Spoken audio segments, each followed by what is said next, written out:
terkait adanya pemberlakuan PP nomor 56 tahun 2021 yang sudah ditetapkan tanggal 30 Maret 2021 lalu oleh Presiden Joko Widodo, mengundang pendapat dari pelaku usaha dan seni yang ada di Kota Palembang. Selain mendukung pemerintah dalam mensejahterakan musisi ataupun pelaku yang terlibat dalam satu karya lagu, juga mendapatkan keluhan negatif.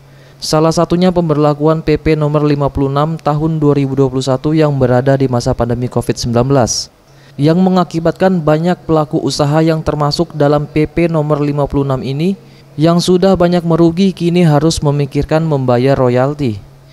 Hal ini seperti yang disampaikan Didit selaku pelaku usaha dan seni di Kota Palembang yang mendukung sepenuhnya PP nomor 56 ini jika untuk mensejahterakan pelaku seni, pencipta lagu dan pemilik karya.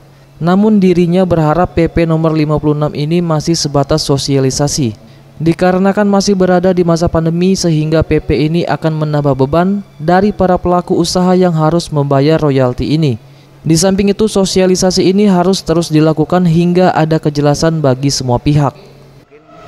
Mungkin itu yang menjadi catatan kami sepakat untuk seniman ini dihargai, dan kami juga dari pelaku usaha ingin agar sosialisasi ini dapat diperpanjang masa sosialisasinya karena mengingat masa pandemi ini. Yang kedua, kami masih banyak yang belum memahami turunan-turunan aturan seperti apa teknis detailnya dari aturan yang sudah dibuat oleh pemerintah ini. Sementara itu, Kasubdit Pelayanan Hukum dan Lembaga Manajemen Kolektif DJKI menjelaskan akan ada penyesuaian yang dilakukan, namun nominal tarif tidak ada perubahan. Ya, sebetulnya kalau bicara keluhan-keluhan dari para pengusaha itu juga sebenarnya Lembaga Manajemen Kolektif Nasional yang saat sekarang ini juga sudah melakukan pendekatan-pendekatan dan juga ada diskusi yang terkait dengan hal seperti ini, dan itu juga ada penyesuaian-penyesuaian yang disesuaikan dengan